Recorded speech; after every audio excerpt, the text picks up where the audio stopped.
پناہ کی وہ وادی آج بھی اس کہانی کو اور اس یاد کو تازہ کر رہی ہے۔ حضرت خلیل اللہ کے ہاں اولاد نہیں ہے۔ حضرت سارہ کے بعد حضرت ہاجرہ سلام اللہ علیہا سے نکاح فرمایا اور اللہ تعالیٰ نے حضرت ہاجرہ کے بطن سے ایک پیارا بیٹا عطا کیا جس کا نام اسماعیل رکھا۔ لیکن آزمائش یہ آئی، حکم یہ ہوا کہ میرے خلیل اگر مجھ سے محبت کرتے ہو تو اپنے اس بیٹے کو اور اپنی اہلیہ کو وادی غیر ذی زرع میں چھوڑ آؤ، اور اللہ کے حکم کی تعمیل کرتے ہوئے اپنی زوجہ کو اور اپنے نونہال بیٹے کو وہاں چھوڑ آئے۔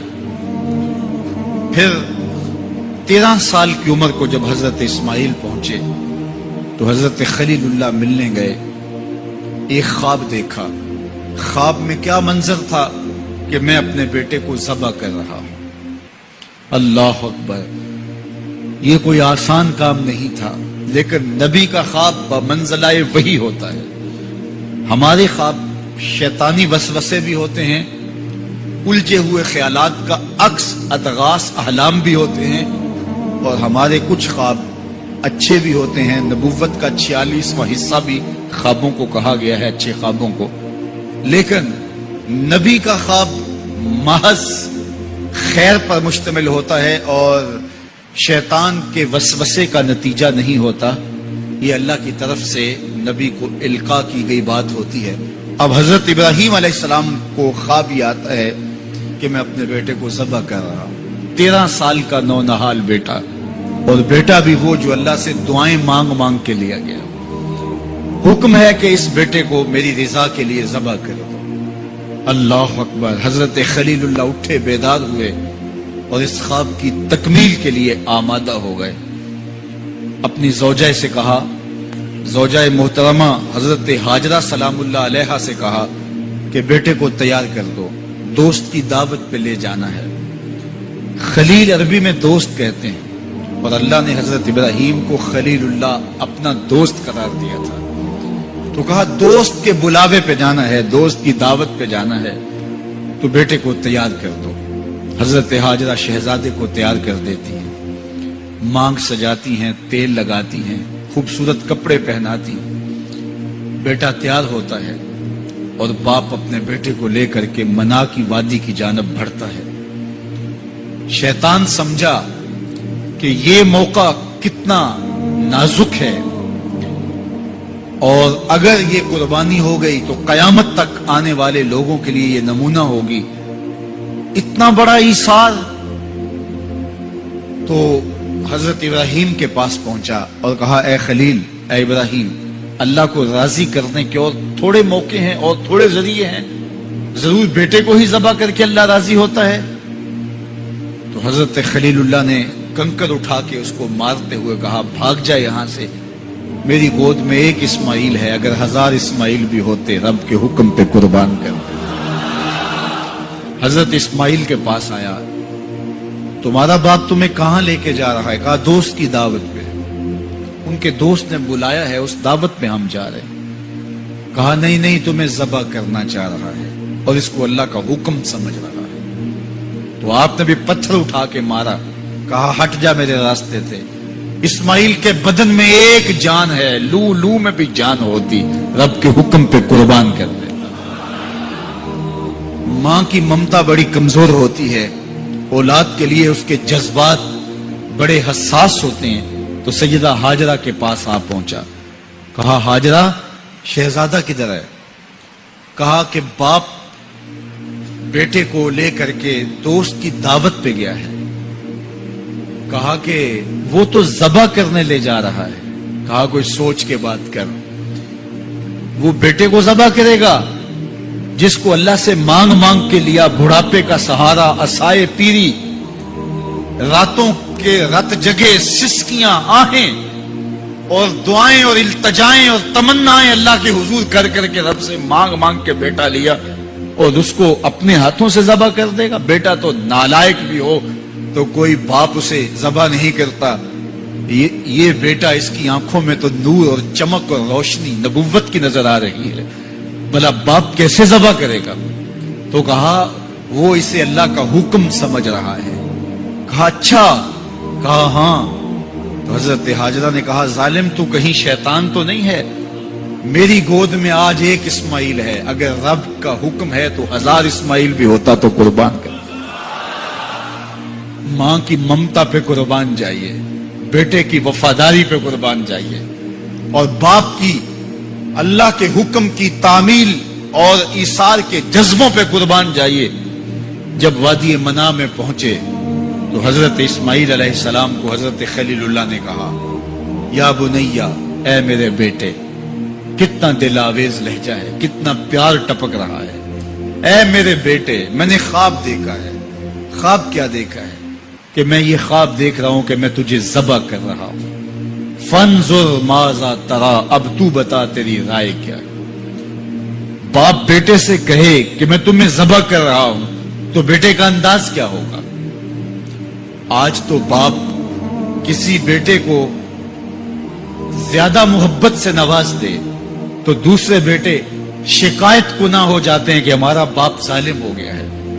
کسی وجہ سے کسی کو ترجیح دے دے، اپنے مال میں سے کسی کو کچھ زیادہ دے دے اور وہ اس کا اختیاری مال ہو، لیکن اس کے باوجود بھی وہ اپنے چچاؤں کو، عزیزوں کو، رشتہ داروں کو کہتے ہیں جناب ہمارا باپ منصف نہیں رہا، ہمارا باپ زیادتی کر رہا ہے. یار یہاں باپ بیٹے کو کہہ رہا ہے کہ بیٹا میں تجھے ذبح کر رہا ہوں. بیٹے کے تیور نہیں بدلتے. یہ فیضان نظر تھا یا کہ مکتب کی کرامت تھی؟ سکھائے کس نے اسماعیل کو آداب فرض؟ باپ نے کہا بیٹا میں تجھے ذبح کر رہا ہوں. بیٹے کا دل آویز جواب سنیے. بیٹا سر جھکا دیتا، امتثال امر تھا، حکم کی تعمیل تھی. بیٹا کہتا جی جیسے آپ کی مرضی، یہ بھی امتثال امر تھا. بیٹا خاموشی سے جھک جاتا، یہ بھی امتثال امر تھا. گردن رکھ دیتا، یہ امتثال امر تھا. بیٹا کہتا جی جیسے آپ چاہیں، امتثال امر تھا. لیکن بیٹے نے جو جواب دیا قیامت تک اس کو بھی سنہری حروف سے لکھا جائے گا. باپ نے کہا بیٹا میں تجھ کو ذبح کرنا چاہ رہا ہوں. جواب کیا آیا؟ یا آباتے، اے میرے ابو. ذرا دیکھیے باپ کا یہ کہنا کہ میں تمہیں ذبح کر رہا ہوں، اس کے جواب میں تیور نہیں بدلتے. چہرے پر جلال اور غصہ اور عجیب سی کیفیت پیدا نہیں ہوتی کہ میرے باپ آپ کیا بول رہے ہیں. لیکن جب باپ بولا بیٹا میں تجھ کو ذبح کرنا چاہ رہا ہوں تو فرما بردار بیٹا کیا بولتا؟ یا آباتے، اے میرے باپ. اللہ اکبر. تم تو ذبح کرنا چاہتے ہو. یا آبا تفعل ما تؤمر، ابو ذبح کیا ہے، جو کرنا ہے کیجئے. یہ نہیں کہا کہ ذبح کرنا چاہتے ہیں، ہاں ذبح کر لیجئے. ذبح کا جواب ذبح سے دینا یہ مکمل فرما برداری تھی. باپ کہتا یا آبا، یا بنیا، اے میرے بیٹے میں نے خواب دیکھا ہے میں تجھے ذبح کر رہا ہوں. تو بیٹا کہتا ہاں مجھے ذبح کر لیجئے. یا آبا تذبح، ہاں مجھے ذبح کر لیجئے. لیکن بیٹا یہ نہیں کہتا کہ ذبح کر لیجئے. ذبح کا جواب ذبح میں نہیں کہا بلکہ جواب 2 قدم آگے بڑھ کے دیا. یا آبا تفعل ما تؤمر، ماں میں عموم ہے. ابو ذبح کیا، جو بھی کرنا ہے کیجئے. رہی بات میری گردن پہ چھری چلے گی، بدن تو تڑپے گا، لیکن ستاجدونی انشاءاللہ من الصابرین. میرے رب نے چاہا تو صبر کر کے دکھاؤں گا. اگر رب کے حکم کی تعمیل میں نونہال بیٹے کی گردن پہ چھری رکھنے کا عزم اور ایثار کی یہ کہانی آپ رقم کرنے جا رہے ہیں تو آپ میرا منظر بھی دیکھیں گے کہ میں تڑپوں گا بھی نہیں. یا ابا تفعل ما تؤمر ستجدنی انشاءاللہ من الصابرین. آپ دیکھیں گے میں صبر کر کے دیکھاؤں. فلما اسلم وتلہ للجبین، قرآن بتاتا ہے جب دونوں راضی ہو گئے. کس بات پہ راضی ہو گئے؟ فلاں نمبر کی گاڑی خرید لیں، فلاں بنگلہ خرید لیں، فلاں فیکٹری خرید لیں. باپ اور بیٹے نے یہ طے کیا نہیں. باپ ذبح کرنے پہ راضی ہو گیا اور بیٹا ذبح ہونے پہ راضی ہو گیا. فلما اسلم، ایک تو ہمارا اسلام ہے، یہاں دیکھو ان کا اسلام. الاسلام گردن نہادن. اسلام کا معنی یہ ہے گردن رکھ دینا. اپنی مرضی چھوڑ دینا. فلما اسلما، جب دونوں نے گردنیں رکھ دی، دونوں نے اس جو ہے وہ یہ طے کر لیا، باپ نے ذبح کرنے کا طے کر لیا، بیٹا نے ذبح ہونے کا طے کر لیا. وَتَلَّهُ لِلْجَبِينِ، اور باپ نے بیٹے کو پیشانی کے بل لٹایا. اس پر دو قول ہیں. تَلَّهُ لِلْجَبِينِ، پیشانی کے بل یوں لٹایا کہ الٹا لٹایا تاکہ پیچھے سے ذبح کریں، بیٹے کا من موہنا چہرہ سامنے نہ ہو، ذبح کرنے میں رکاوٹ نہ بن جائے. کوئی بیٹا معمولی تو نہیں، اس کی پیشانی میں نبوت کے اجالے چمک رہے. تو بیٹے کو لٹا دیا اور الٹا لٹایا. تَلَّهُ لِلْجَبِينِ، پیشانی کے بل لٹایا. لیکن مفسرین کی ایک جماعت نے کہا نہیں، الٹا نہیں لٹایا. تَلَّهُ لِلْجَبِينِ کا معنی کیا ہوا؟ جس طرح ہم آپ جانور کو ذبح کرتے ہیں تو اس کی گردن کو خم دے کے پیچھے زمین پہ لگا دیتے ہیں تاکہ اس کی رگیں تن جائیں اور گردن کھل جائے اور چھری پھیرنے میں آسانی ہو اور جلدی سے جو ہے وہ رگیں کٹ جائیں. کہا کہ بیٹے کی ریشم جیسی نازک گردن کو موڑ کے پتھر پر پیشانی کو لگایا. اللہ اکبر. بیٹے کو رسیوں سے باندھا ہوا تھا اور اپنی آنکھوں پہ پٹی باندھی ہوئی تھی، اور یہ بیٹے نے کہا تھا ابو مجھے رسیوں میں جکڑ لیں، شدت کی درد ہوگی، کہیں تڑپ نہ جاؤں، اور ایسا نہ ہو کہ رب کے حکم کی تعمیل میں آپ کو تاخیر نہ ہو. تو باپ نے اپنے ہاتھوں سے اپنے بیٹے کو جکڑا تھا، لیکن جو ہی چھری پکڑ کے باپ بیٹے کو ذبح کرنے لگا، بیٹے نے آواز دی ابا جان رک جائیے. کیوں بیٹا، پروگرام تبدیل ہو گیا؟ کہا نہیں، یہ میری رسیاں اتار دیجیے. بیٹا کیوں اتاروں، خود تو کہا تھا مجھے رسیوں سے جکڑ لو. ابا جان میری رسیاں اتار دیجیے. کہیں کل کا مورخ یہ نہ لکھے باپ ذبح کرنا چاہتا تھا، بیٹا ہونا نہیں چاہتا تھا. باپ نے باندھ کے کیا. کھول دیجیے رسیاں، نہیں تڑپوں گا. اللہ اکبر. رسیاں کھول دی جاتی ہیں. کائنات نے ایسا منظر کبھی دیکھا نہیں تھا، چشم فلک نے ایسا نظارہ کبھی کیا نہیں تھا. منا کی وادی ہے، فولاد جیسے پگھلے ہوئے پہاڑ ہیں، آسمان سے فرشتے بھی جھک جھک کے حورے غلمان اور رضوان جنت بھی دیکھ رہے ہیں. مالک قیامت آنے والی ہے. کہا فرشتوں تم نے کہا تھا انسان کو خلیفہ بنایا جا رہا ہے، یہ تو لڑائی کریں گے، سجدے تو ہم کریں گے، ذرا میرے بندے کی اس انوکھی ادا کو بھی تو دیکھ. لاؤ سارے سجدے، اپنے قیام لاؤ، اپنے رکوع اور اپنے سجود لاؤ، اور میرے بندے کے اس جذبہ ایثار کے مقابلے میں رکھو. اللہ اکبر. حضرت خلیل اپنے نونہال بیٹے کو فلما اسلما وتلہ للجبین، قرآن نے منظر نگاری کی ہے کہ جب باپ بیٹا راضی ہو گئے، باپ ذبح کرنے پہ راضی ہو گیا. منا کی وادی ہے، کوئی تیسرا شخص نہیں ہے، پگھلے ہوئے پہاڑ ہیں، آسمان کا منظر ہے، ہاتھوں میں چھری پکڑی ہے، زمین تھررانے لگی، عرش کانپنے لگا، وادی پہ راشا تاری ہے. سورج سے یہ منظر نہیں دیکھا جا رہا، کارکنان قضاء و قدر کی چیخیں نکل رہی ہیں. مالک یہ کیا ہونے جا رہا ہے؟ کہا ذرا میرے بندے کی ادا تو دیکھو.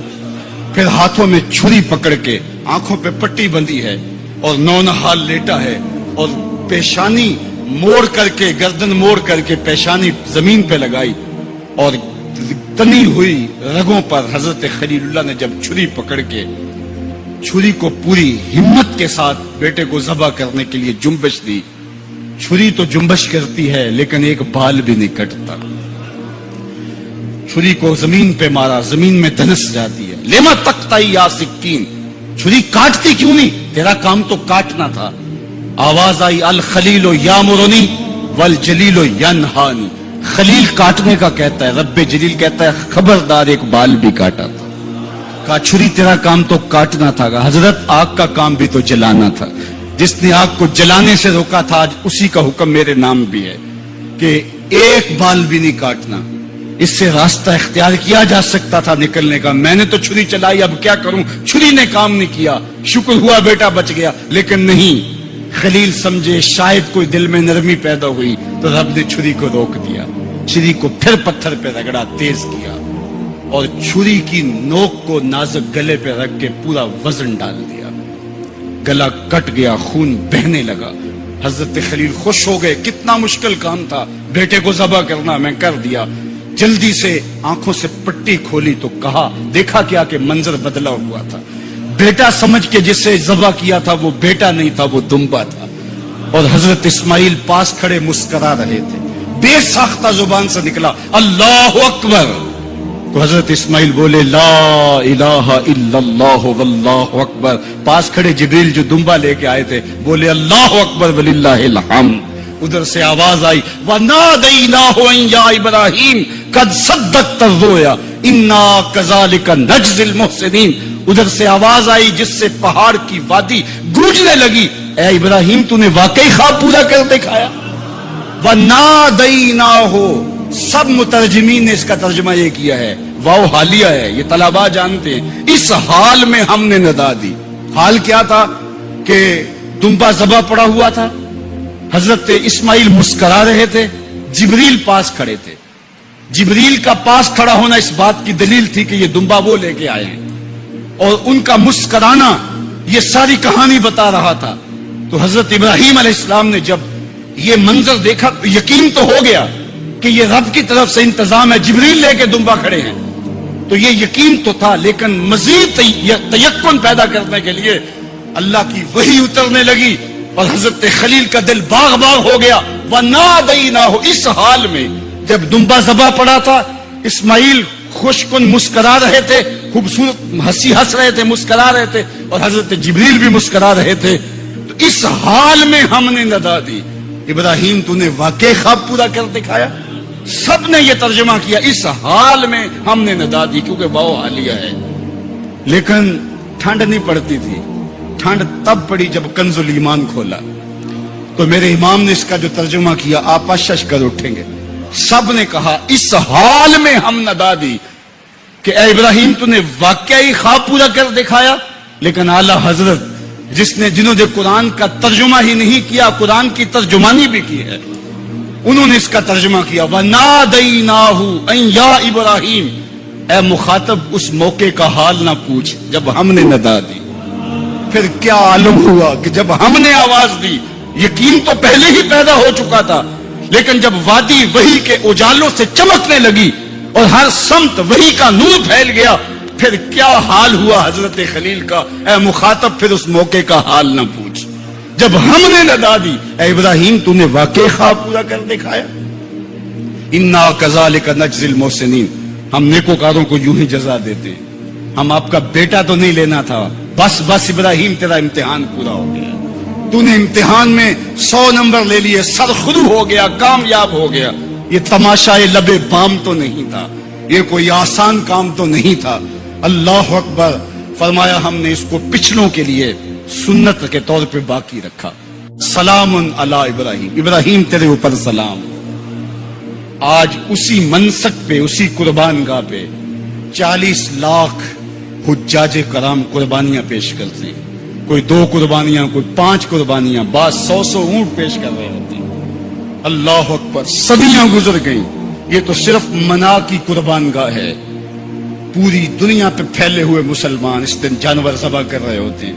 عید کے دن قریب آتے ہیں تو میں گزرتا ہوں سڑکوں, بازاروں اور گلیوں سے, ہر سمت لوگ موٹے تازے جانور لیے گھوم رہے ہوتے ہیں, اور سڑکوں کے اوپر جانوروں کے جو ہیں وہ ٹھٹ کے ٹھٹ لگے ہوئے ہوتے ہیں. تو میری زبان سے بے ساختہ یہی جملے نکلتے ہیں سلام علی